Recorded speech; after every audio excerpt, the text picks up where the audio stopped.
இந்த 10 ரூபாய்க்கு 1 லிட்டர் தண்ணி விற்றுக்கிட்டு இருந்தாங்க. அது ரொம்ப உயரமாக இருந்துச்சு. நானே பல முறை அதனுடைய பலனை அனுபவிச்சிருக்கிறேன். வெளியில் போகும்போதெல்லாம் தண்ணி வாங்கி குடிக்கிறது அதெல்லாம். அந்த திட்டத்தை கூட அந்த அந்த தண்ணி அம்மா குடிநீர் திட்டத்தை முடக்கிட்டாங்க. அம்மா உணவகம் திட்டத்தை முடக்கிட்டாங்க. அம்மா கிளினிக்குன்னு சொல்லிட்டு சின்ன சின்ன கிராமங்களுக்கெல்லாம் கூட ஒரு அரசு மருத்துவரை அனுப்பி ஒரு வைத்தியம் பார்த்துட்டு இருந்தாங்க. அந்த திட்டத்தை நிறுத்திட்டாங்க.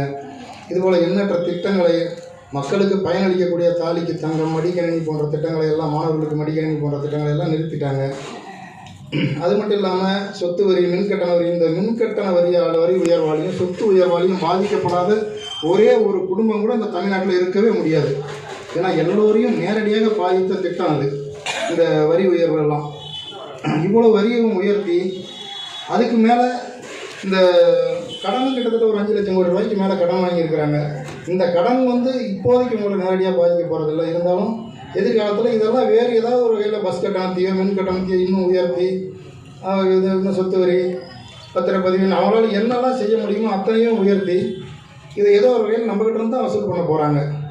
இந்த மாதிரி இந்த கேடுகட்ட திமுக மீண்டும் ஆட்சிக்கு வரக்கூடாது என்பதற்காக இப்போ ஏற்கனவே இந்த வாங்கின மனு பெட்டி என்னாச்சுன்னு தெரியாத சூழ்நிலையில் இப்போ உங்கள் கனவை சொல்லுங்கள் அப்படி